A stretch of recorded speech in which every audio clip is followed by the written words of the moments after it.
I'm Steve Rollins. It's been my pleasure the last 25 years to be the Dean of the Consortium Library. And this is an event that we're having in 2023 to celebrate the 50th year of the Consortium Library that started in 1973. We've gone through significant growth during that past 50 years, and I've been associated with 25 of those, so it's been a great career for me. Oh, thank you. So, and I used this phrase earlier today, but I really do think of the library as a house of words. And you have to think about all the words that we have stored in all of those books and digital files and archival collections. And they're all there waiting for somebody to take a look at them and to then have that word resident with them.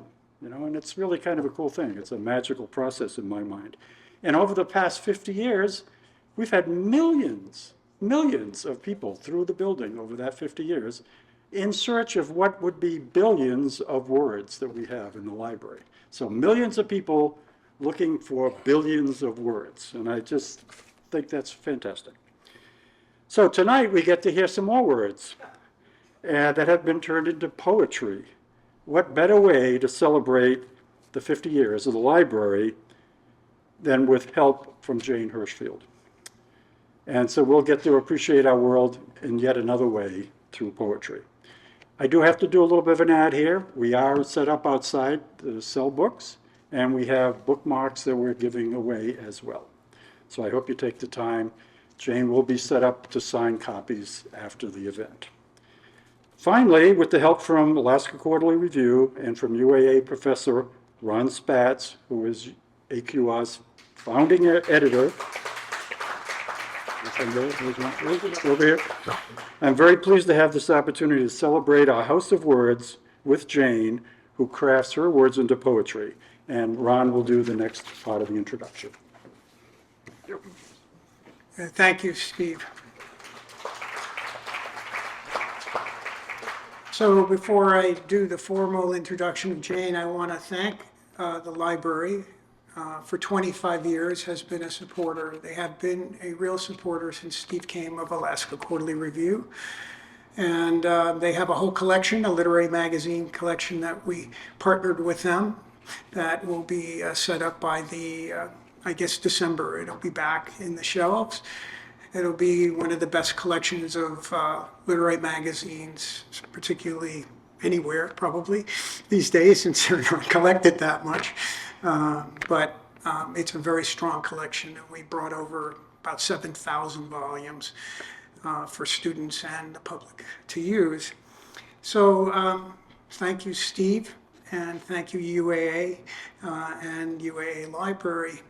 I also want to thank two members of my team who are here, who generally are pretty, invisible. And so the first person I'm going to tell you about is one of the person who keeps some of the errors that I make out of the final production. And that's Carol Sturgielewski, who is our copy editor. And she is a volunteer working for free and also working with me for free, which is, I mean, come on. So that's really something. Can you stand up for a second, Carol?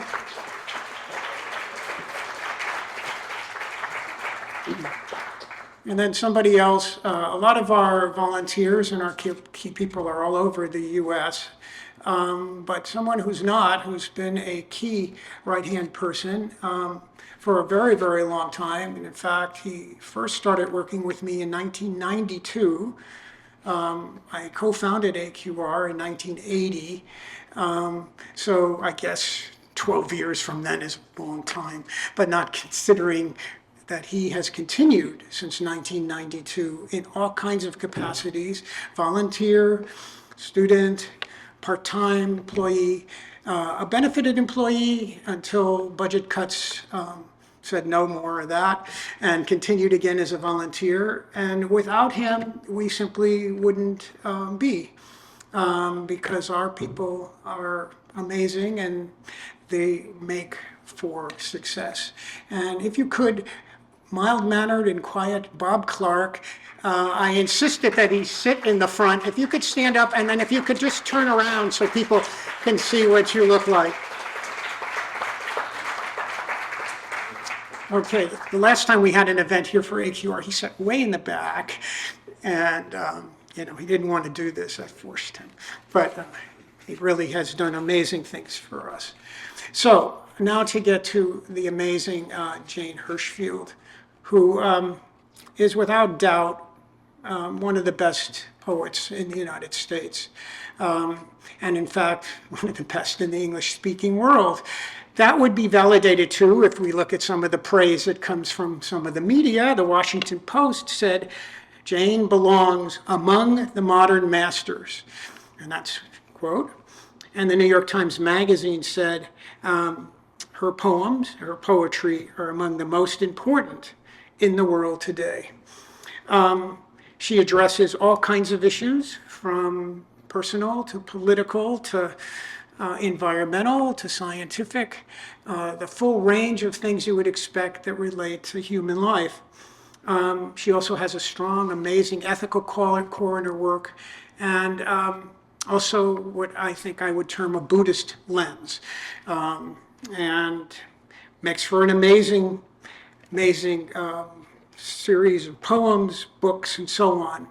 And as you know, as you came in, her 10th book is out there now, her new and selected poems called The Asking, just published a couple of weeks ago by Knopf. And it's available outside if any of you like it. And I'm just going to end with two more quotes, but also saying that Jane has helped Alaska Quarterly for many decades as a contributing editor to Alaska Quarterly. And if you look at our masthead, you'd see we have quite a few, august people. But Jane has really been like doing it for us. And Bob mentioned that 20 years ago when she was up in Alaska, because I was busy, I was teaching a class, he had to go and pick her up at the airport, which he did, and we had a great time then. So I want to tell you two quotes that I like because they don't get enough attention. In the New York Times, Ezra Pound has a podcast, and it's called The Ezra Klein Show. Okay. This is what he said. Hirshfield is an award-winning author of many books of poetry and two illuminating essay collections about what poetry does to us in the world. 9 Gates Entering the Mind of Poetry, and 10 Windows, How Great Poems Transform the World. Hirshfield's true talent as a poet is her singular ability to imbue the ordinary, the invisible, the forgotten with a sense of majesty. I'm going to move the page here because they're stuck together. I want to read the whole quote. So he said, majesty and wonder. Her work is littered with lines that force you to stop, to slow down, to notice what you might have missed or overlooked. And earlier today we had a panel discussion, and that's one of the things poets do. They actually force us to look to things because they have observed them, which was a word that we went over. And then there's a quote from Mary Popova, who runs the Marginalia, and I would tell you that that's a website you might want to look at because it's pretty amazing. But I love this quote. And this quote is about Jane's immediate prior book. This one is so hot off the presses that Maria didn't have a chance to comment on it yet. But this is what she said about Jane. Jane Hirshfield, a poet of optimism and of lucidity, a champion of science and an ordained Buddhist, a poet who could write so few grains of happiness, measured against all the dark, and still the scales balance. A poet who can balance and steady us against those times when we go to sleep in one world and wake up in another. With her wondrous new collection, and they're referring to Ledger, which is the immediate book just before this one. This miraculous book, altogether resaning. And if anything we need more in this country and in this world is a little bit of resaning. And with that, it is my honor and pleasure to invite Jane up to the podium. Thank you.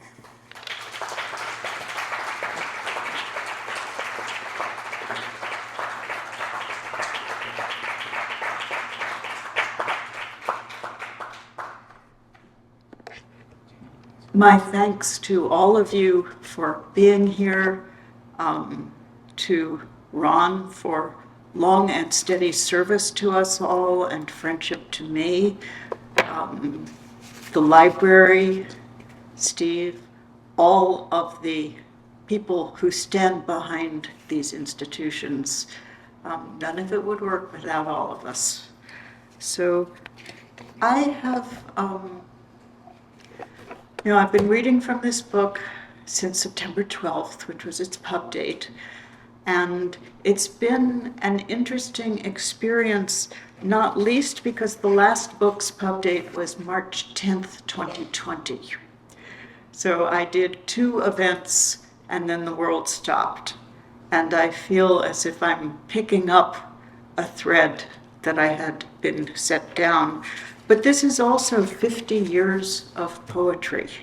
And, I look at this large, handsome book and I still don't quite believe it's mine, because usually books of this size that I'm used to are somebody else's. And it was hard to figure out exactly how to create an arc through the book. I could have chosen poems that showed me going from very young until now. Or I could have read you an entire reading's worth of food poems through the decades. But no, you're not getting that either. So what I thought I would do is start with so there's 31 new poems at the start, then it leaps back to a poem written when I was 18 and works its way forward again. And I thought I might as well start with the poem that gives the book its title, which is not the title of the poem, it comes from its last line. I have a practice of writing a poem first thing every New Year's Day. And, many of them never see any further light. But for me, it feels a right intention to begin each year as a working poet. Another thing which is useful to know about this poem is that I also practice the Japanese traditional custom of doing an insanely thorough house cleaning that finishes at 11:59 on New Year's Eve. So there are various poems in this book which actually refer to me cleaning, and they are usually referring to that. Not that I don't vacuum and dust in between times, but and the last thing which is helpful to know for this poem is that it was written January 1st, 2021. And some of you will remember what a strange limbo moment that was, because the inauguration had been safely accomplished, but the events of January 6th were looming in the very near future. And while none of us knew what exactly would happen, there was this uneasy feeling about how things stood then. So the poem refers to the fact that for the 5 years before that, I was taking some political action every single day. As I like to describe it, most of them useless, meaningless, not going to change anything, but it was important to me to do something every day. So the poem refers to postcards, and that's the one I'm still doing now, is sending postcards to lists of people in various swing states, encouraging them to register to vote, giving them information about how to, etc. So I think that's all you need. Counting New Year's morning, what powers yet remain to me? The world asks, as it asks daily, and what can you make, can you do to change my deep broken, fractured? I count this first day of another year what remains. I have a mountain, a kitchen, 2 hands. can admire with two eyes the mountain, actual, recalcitrant, shuffling its pebbles, sheltering foxes and beetles, can make black-eyed peas and collards, can make from last year's late ripening persimmons a pudding, can climb a step ladder, change the light, change the bulb in a track light. For years, I woke each day first to the mountain, then to the question. The feet of the new sufferings followed the feet of the old, and still they surprised. I brought salt, brought oil to the question, brought sweet tea, wrote postcards and stamps, for years each day something. Stone did not become apple. War did not become peace. Yet joy still stays joy. Sequins stay sequins. Words still bespangle, bewilder. Today I woke without answer. The day answers on pockets of thought as though from a friend. Don't despair of this falling world, not yet. Didn't it give you the asking?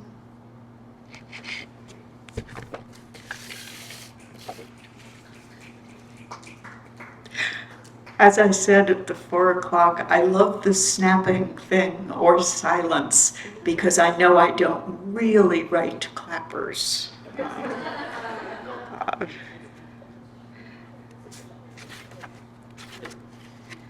So another of the newer poems.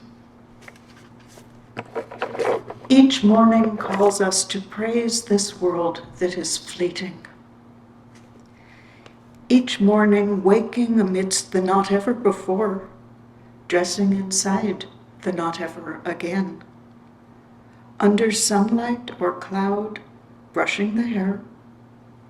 Not yet arrived at the end crimped finish, drinking coffee and buttering toast.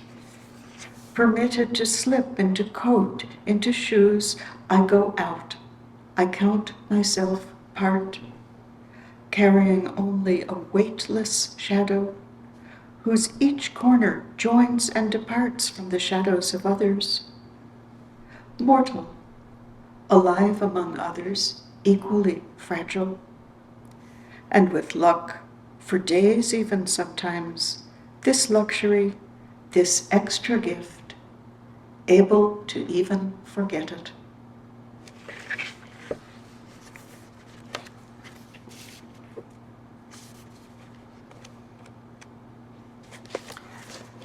This next poem is called Manifest, and the word is meant to be understood in both its meanings, what is visible to us, but also a manifest is, of course, the list of cargo in the hold of a ship. Let's see if this will be better or worse. Oh, better. Just like they say in the eye doctor when they flip them, better or worse? Manifest. Hawks, rivers, cities, ochre, us. A species whose right hand sketches its left hand, but can't draw itself.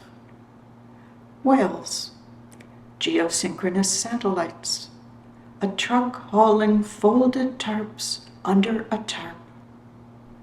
Wars, hunger, jail cells, praises, pratfalls, puns, gold circuits on phone card connectors. All cargo, manifest, circling the sun together each 365 days, plus a few remnant hours.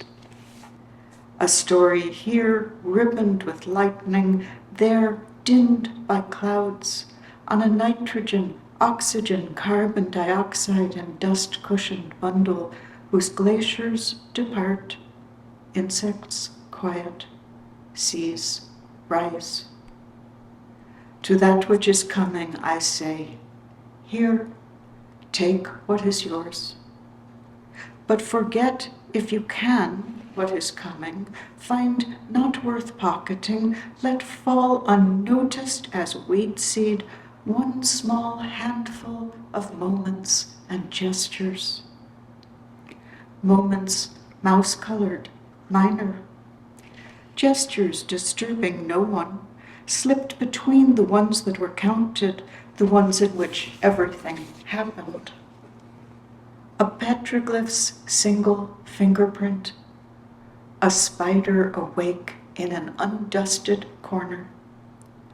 Let stay, if you can, what is coming, one or two musical notes hummed in a half hour that couldn't be herded or mined, made to save daylight or spend it.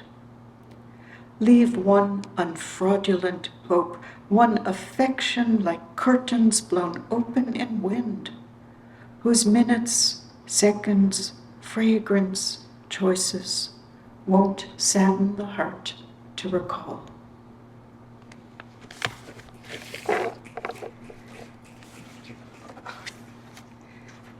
The determined responders.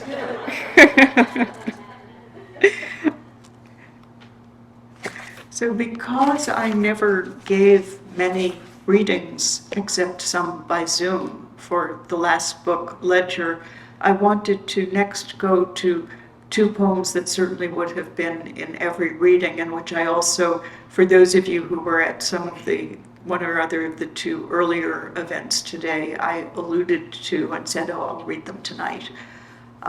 This first one is a poem that I wrote in 2014, and I was thinking completely about the crisis of the biosphere when I wrote it.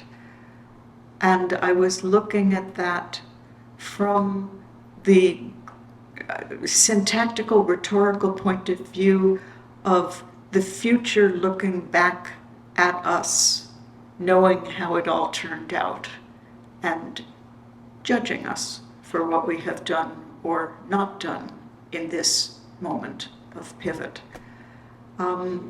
When the poem was published, it was published on January 20th, 2017, which was the inauguration day of the last administration, and it went wildly viral as a political poem. Since I've started giving these readings, one person came up to me and told me a different crisis that she had assumed I was writing about.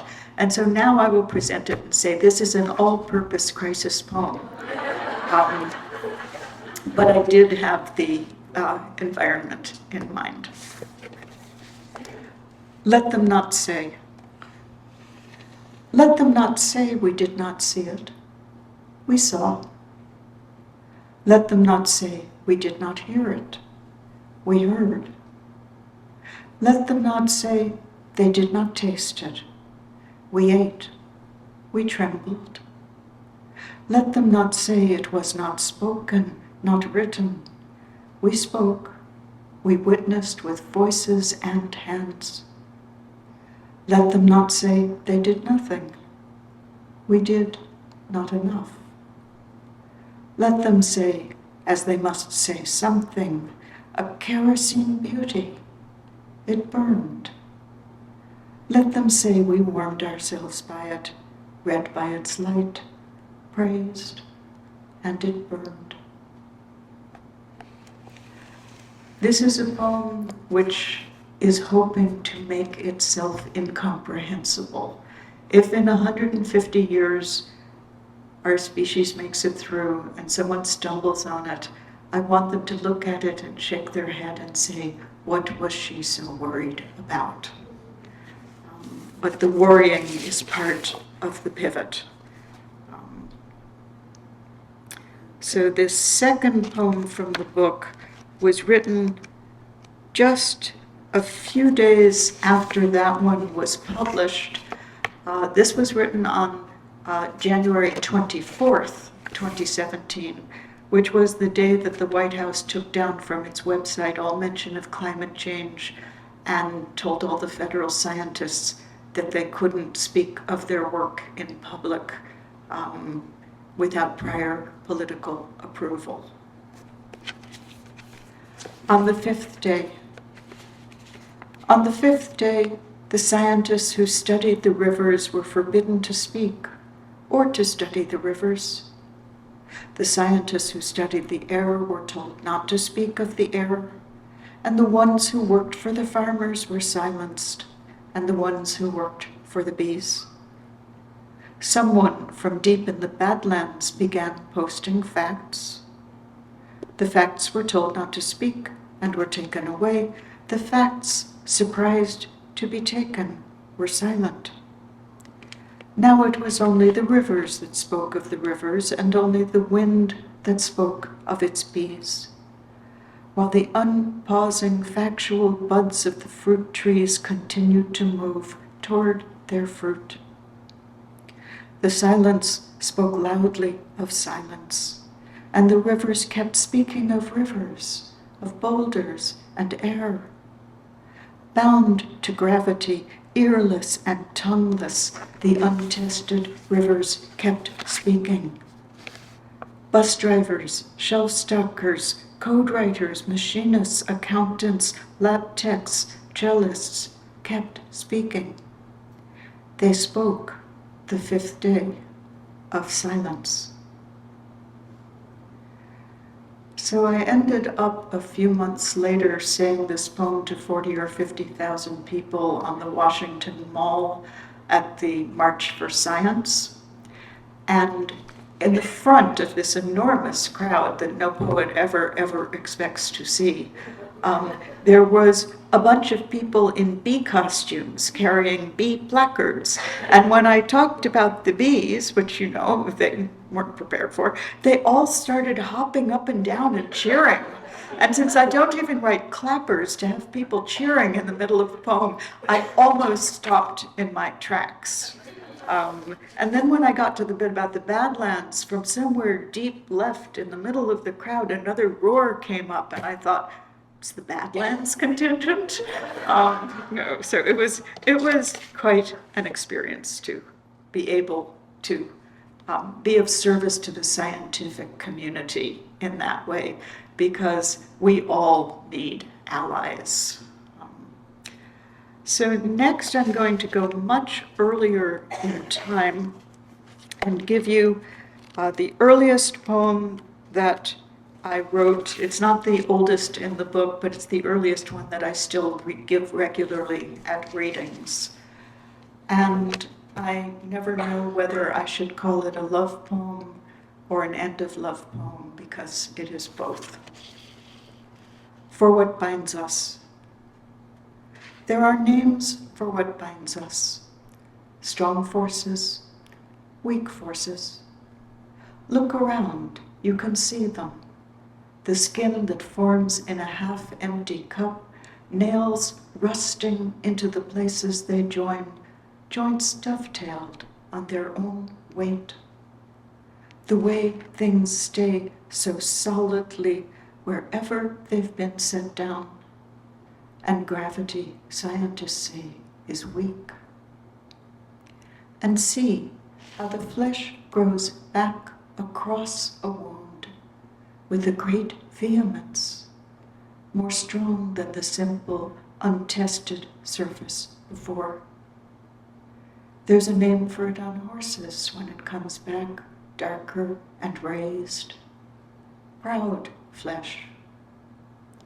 As all flesh is proud of its wounds, wears them as honors given out after battle, small triumphs pinned to the chest.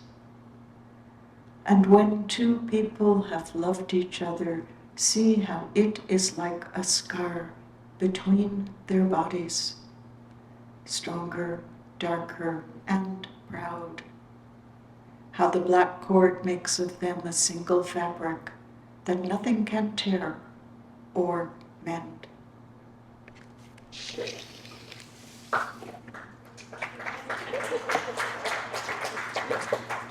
Disobedient. As is life.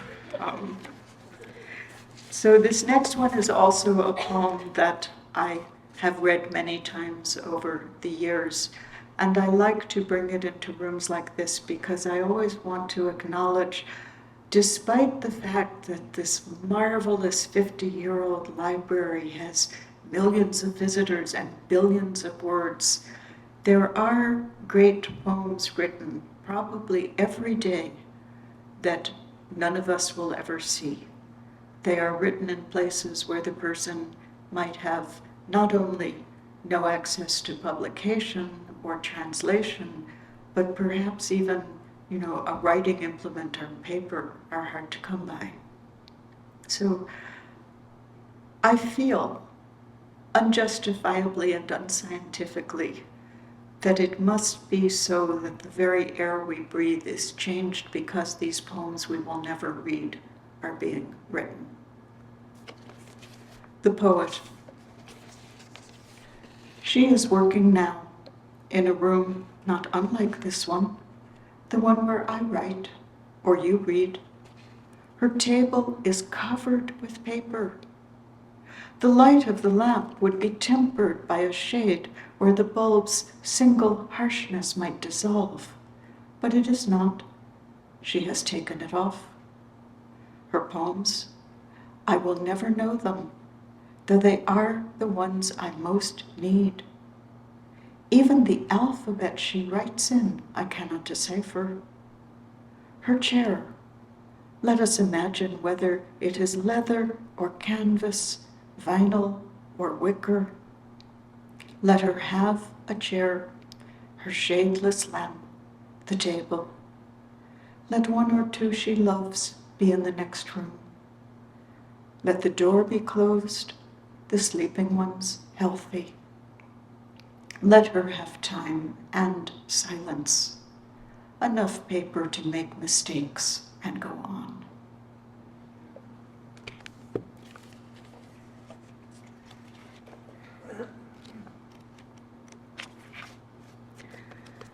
So, trying to figure out what to read to you next, I decided to give you a few poems because the title of this book is The Asking, and because the act of questioning and the relationship to questions and not knowing has run through my work from the beginning and through my life from the beginning.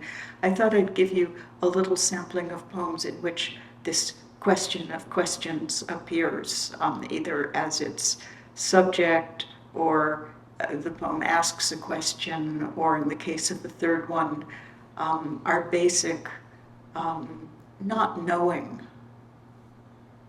which I kind of like, the state of ignorance and knowing how much I don't know. I find it comforting. So this first poem is quite early. It's from the 80s, and for a while it was being used as the college application essay prompt for a college.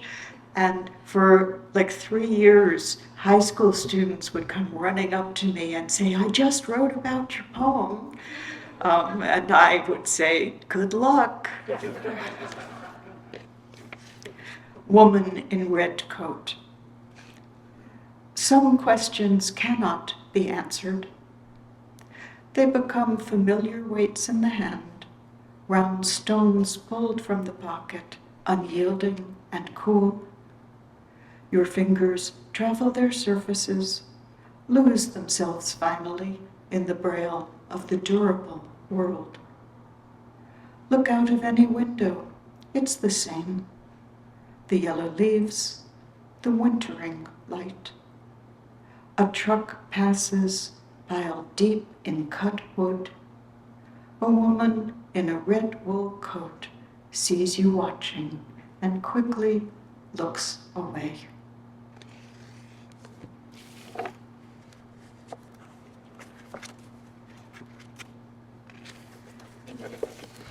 So this next poem has question marks in it at the end. And I also thought you might find it interesting to hear another example of a New Year's morning poem. I imagine myself in time. I imagine myself in time looking back on myself. This self, this morning, drinking her coffee on the first day of a new year, and once again almost unable to move her pen through the iron air. Perplexed by my life, as Midas was in his world of sudden metal, surprised that it was not as he'd expected, what he had asked, and that other self who watches me from the distance of decades, what will she say? Will she look at me with hatred or with compassion? I whose choices made her what she will be. And you know, putting this book together, I realized I'm that person I was imagining decades ago. And I also realized that this poem, although I certainly wasn't remembering it or thinking about it, uses that same strategy of thought that came again in 2014 when I wrote Let Them Not Say, of imagining the future, judging the past. So you have certain ways of thinking that expand your relationship to things, and I've used that one at least twice. So the last of this little set will be a poem that I wrote after a period of a few years in which there were just an extraordinary number of departures from this world. Most of my immediate family died. Elder poets who I treasured died. Friends died. And at the beginning of the period of writing the poems in this book, which was titled After, because by the time I had put it together, it was after exactly so many losses. And there I was writing it. The book was begun, one of the earliest poems in it was written in response to September 11th, 2001, and one of the last poems to go into it was written in response to the Indonesian Christmas tsunami in 2004. So this poem, it has a you in it, and you is a very interesting pronoun because it has, I have an hour-long lecture on this you will not hear tonight, about 9 possible interpretations. You know, not just the singular and the plural of English, that's not it at all. But you know, sometimes you say you, as I just did with you know, as a casual address to everybody, talking to people in specific. Sometimes you say you, meaning me, I. Sometimes you say it meaning the generic. Sometimes it is the sacred you of Martin Buber's I, thou. So many, many possible yous. This poem started being about one specific person, and it turned into being about a larger set of vanishings. It was like this, you were happy. It was like this, you were happy, then you were sad, then happy again, then not. It went on. You were innocent or you were guilty. Actions were taken or not. At times you spoke, at other times you were silent. Mostly it seems you were silent. What could you say? Now it is almost over. Like a lover, your life bends down and kisses your life. It does this not in forgiveness. Between you there is nothing to forgive, but with the simple nod of a baker at the moment he sees the bread is finished with transformation. Eating too is a thing now only for others. It doesn't matter what they will make of you or your days. They will be wrong. They will miss the wrong woman, miss the wrong man. All the stories they tell will be tales of their own invention. Your story was this. You were happy, then you were sad. You slept, you awakened, Sometimes you ate roasted chestnuts, sometimes persimmons.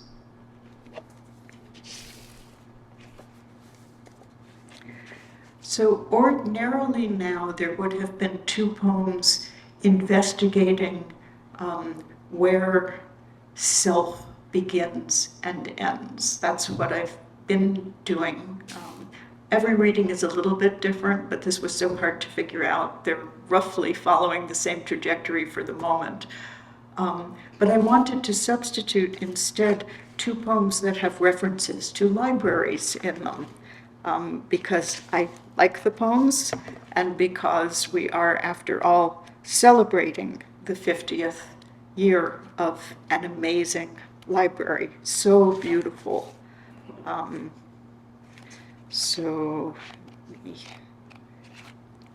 Okay. The library doesn't come till the very end of the poem, so don't be waiting for it.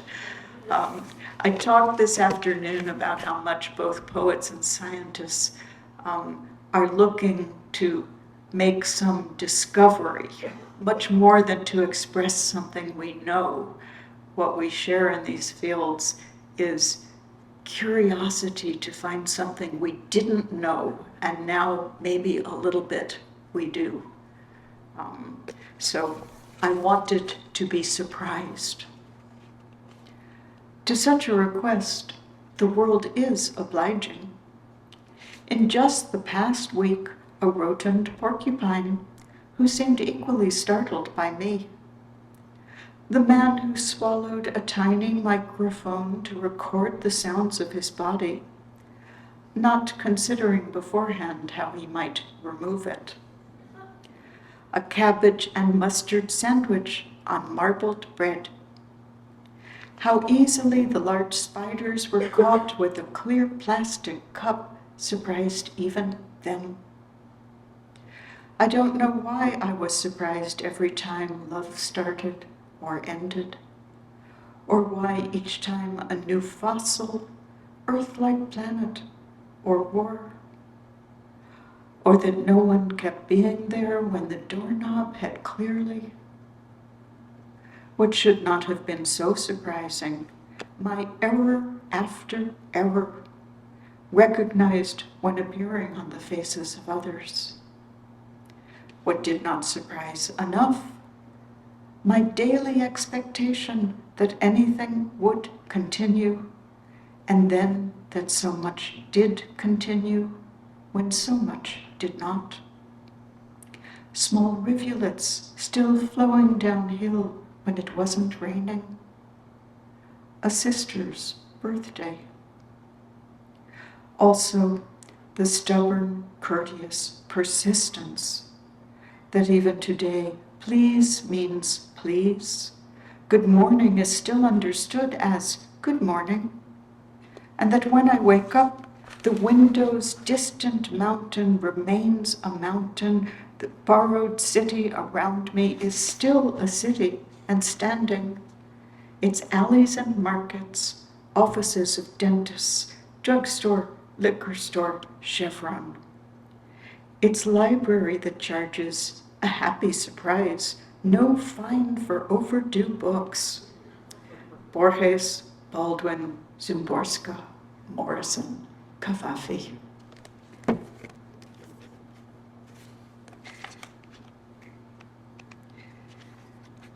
So with apologies to anyone who thinks that this is a terrible sin, library book, I didn't do it, I just observed it. Library book with many precisely turned down corners. It's a short poem. I unfold carefully the thoughts of one who has come before me, the way a listening dog's ears may be seen lifting to some sound beyond its person's quite understanding.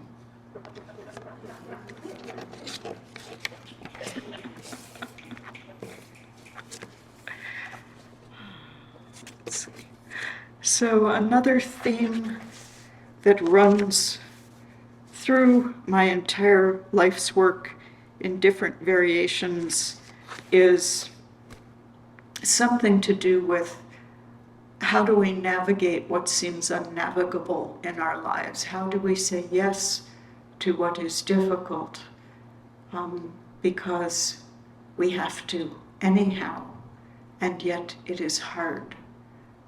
So your earlier poem, maybe all poems are about how to navigate the unnavigable. I'll have to run the test and see. But an earlier poem, which was alluded to in the introduction, The Weighing. The heart's reasons seem clearly, even the hardest will carry its whip marks and sadness and must be forgiven. As the drought-starved eland forgives the drought-starved lion who finally takes her, enters willingly then the life she cannot refuse, and is lion, is fed, and does not remember the other. So few grains of happiness measured against all the dark, and still the scales balance. The world asks of us only the strength we have, and we give it. Then it asks more, and we give it.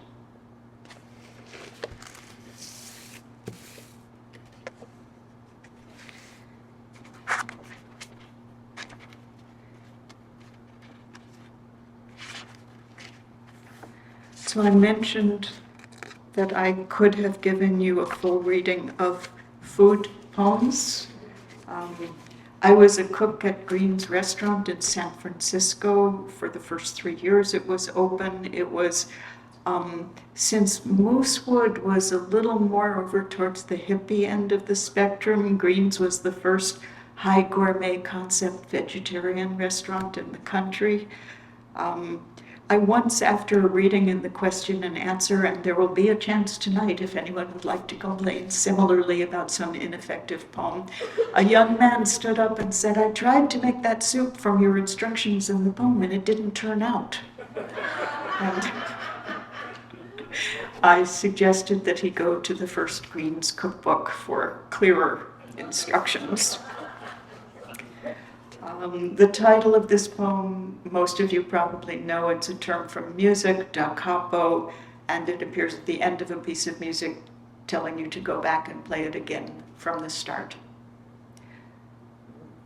Take the used up heart like a pebble and throw it far out. Soon there is nothing left. Soon the last ripple exhausts itself in the weeds. Returning home, slice carrots, onions, celery. Glaze them in oil before adding the lentils, water, and herbs. Then the roasted chestnuts, a little pepper, the salt. Finish with goat cheese and parsley. Eat. You may do this, I tell you. It is permitted. Begin again the story of your life.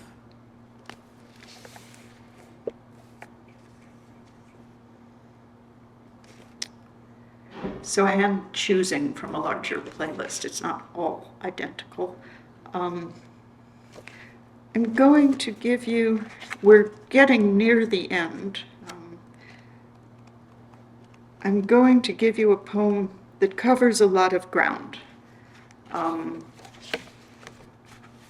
It has the International Space Station in the title.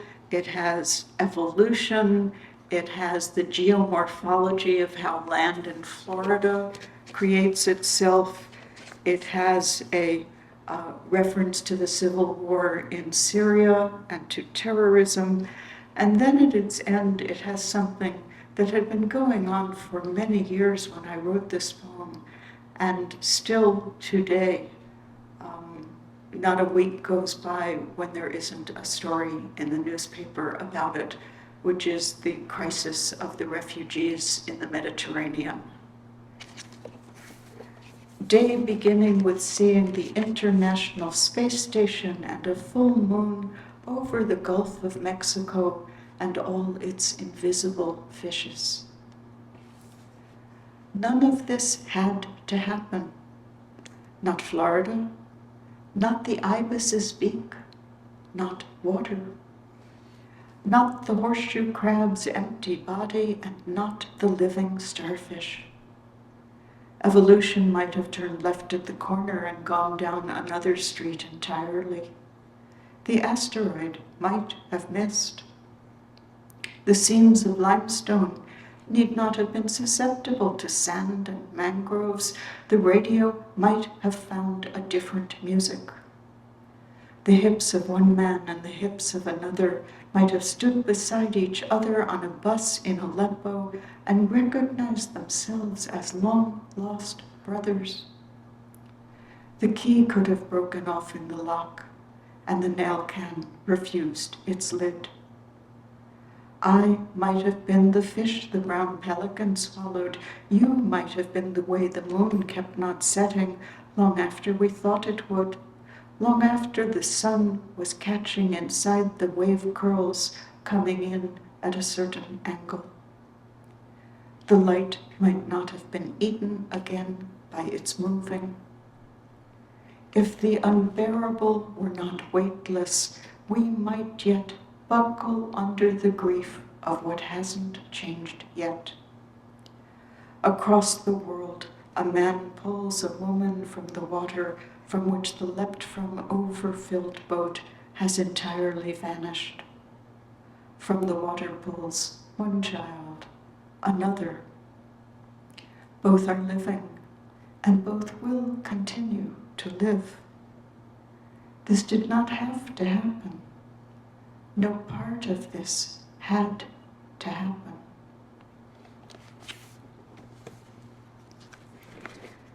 So I will finish with the present moment, or as close to it as any published book holds. There are two rules broken in the opening poem of this book. One is the old 7th grade English teacher's rule to never end a sentence with a preposition. I do it all the time. And the other is the writing workshop advice that you should always have like a 5-star fireworks poem at the very beginning and the very end of any book, because some people just look at the first poem and the last poem and make up their minds if they're going to take it home or not. This is not a 5-star poem. The ending poem is pretty major. It's a little poem, but you will see why for a book holding 50 years of work, one might choose to put this as the opening to it. Door and sentence. My life, you were a door I was given to walk through, dawdling in lintel and loosestrife as much as permitted. Your own glass knob, I spoke you. A sentence, however often rewritten, ending always with the same slightly rusty-hinged preposition, sometimes for mercy, hidden. And of course, that preposition is the one that ends the first sentence here, with its two completely different meanings, through.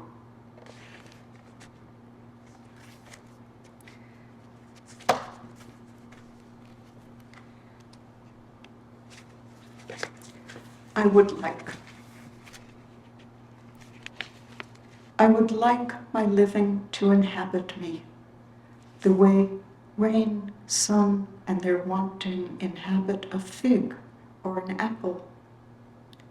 I would like to meet my life also in pieces, scattered, a conversation set down on a long hallway table, a disappointment pocketed inside a jacket, some long ago longing glimpsed, half recognized, in the corner of a thrift store painting.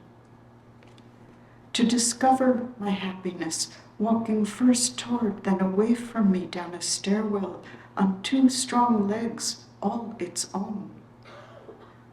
Also, the uncountable wheat stalks, how many times broken, beaten, sent between grindstones before entering the marriage of oven and bread. Let me find my life in that too. In my moments of clumsiness, solitude, in days of vertigo and hesitation, in the many year-ends that found me standing on top of a stovetop to take down a track light, in my nights asked, sometimes answered questions. I would like to add to my life, while we are still living, a little salt and butter, one more slice of the edible apple, a teaspoon of jam from the long-simmered fig, to taste as if something tasted for the first time, what we will have become then. And I'll close with a not as long poem, in case any of you are racing to get home. The last poem in the new section. I open the window. What I wanted wasn't to let in the wetness. That can be mopped. Nor the cold. There are blankets. What I wanted was the siren, the thunder, the neighbor, the fireworks, the dog's bark. Which of them didn't matter? Yes, this world is perfect, all things as they are. But I wanted not to be the one sleeping soundly on a soft pillow, clean sheets untroubled, dreaming there still might be time, while this everywhere crying. Thank you.